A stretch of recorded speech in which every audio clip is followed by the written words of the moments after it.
Un petit déjeuner équilibré selon vous, est-ce qu'il doit comporter un produit céréalier?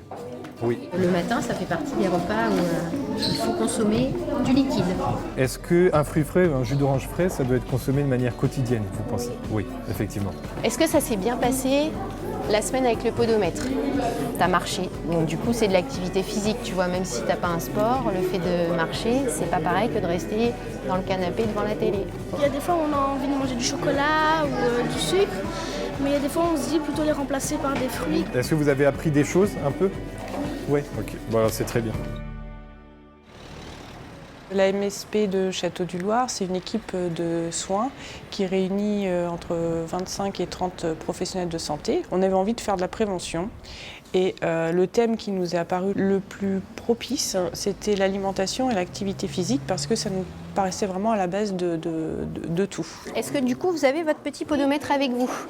Alors fais voir toi ce matin, 3000, 2900, ah vous êtes 2000. Ok, dis donc samedi 1200, dimanche 1600 et les autres jours où tu vas à l'école, tu es à 9000, 10 000, 7000 pas. T'as vu la différence entre le week-end et la semaine? Alors du coup, tu t'es dit quoi?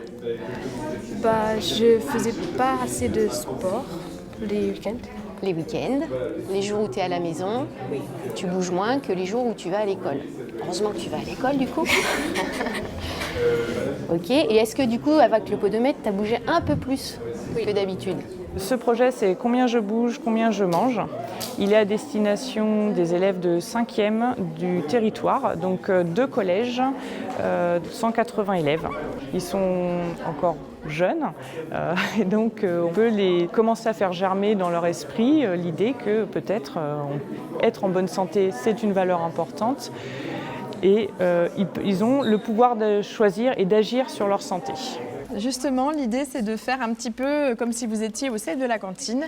Et donc, vous allez choisir avec votre plateau, vous composez votre menu avec l'entrée, le plat et le dessert. Disons pour me faire plaisir, je vais prendre du soda, un peu de pain. Ça donne envie de découvrir une nouvelle aventure alimentaire. Plus de légumes, plus de fruits, plus de produits laitiers, pourquoi pas. Et puis après, peut-être découvrir de nouveaux goûts avec ce qui existe. Ça peut être compliqué parfois parce que des fois on a envie de manger des trucs gras pour se faire plaisir, mais d'un autre côté on se dit fais attention, tu vas prendre trop de poids. Donc là, c'est le gros repas plaisir. Là. Tu t'es tout lâché. Hein. C'est ça? Oui.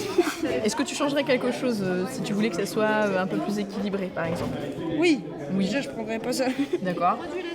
L'important, c'est prendre un petit peu conscience qu'ils peuvent avoir une action un petit peu sur déjà leur choix alimentaire, déjà à leur âge. Et puis, essayer aussi de dédramatiser quand même ce que c'est cet équilibre alimentaire dont tout le monde parle, en mettant ces petites actions-là au quotidien. Est-ce que je peux arriver à mettre mes petites portions de fruits, de légumes, aussi peut-être au goûter, sur le repas suivant. On essaie aussi avec eux de voir les solutions, de voir un petit peu sur leur plateau qu'est-ce qu'on aurait pu faire pour que le plateau soit mieux structuré. Et en général, ils ont les réponses, donc ils ont déjà les grands messages en tête.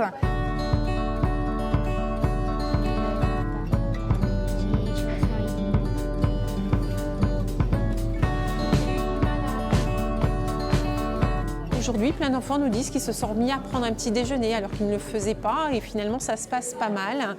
Et puis les consoles de jeux aussi qu'ils ont mis un petit peu plus de côté cette semaine. Alors peut-être ça ne durera pas pour toujours, mais ils ont quand même entendu des choses et ils essayent d'appliquer, dès à présent, ils essayent d'appliquer des choses dans leur vie de tous les jours. Et ça, je trouve que c'est chouette.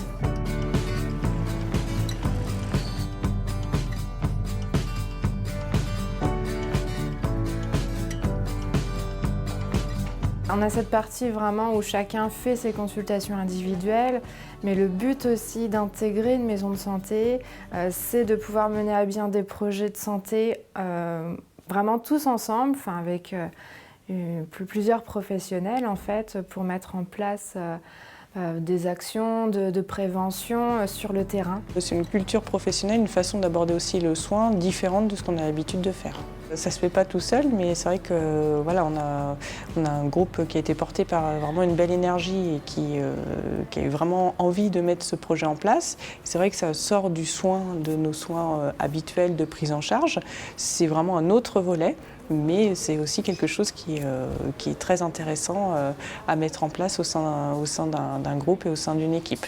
Notre rôle, c'est plus de prévenir que de guérir. Et c'est le reflet tout à fait de cette évolution qui va dans le sens d'une prise en charge plus globale et d'un système qui cherche plus à prévenir que guérir.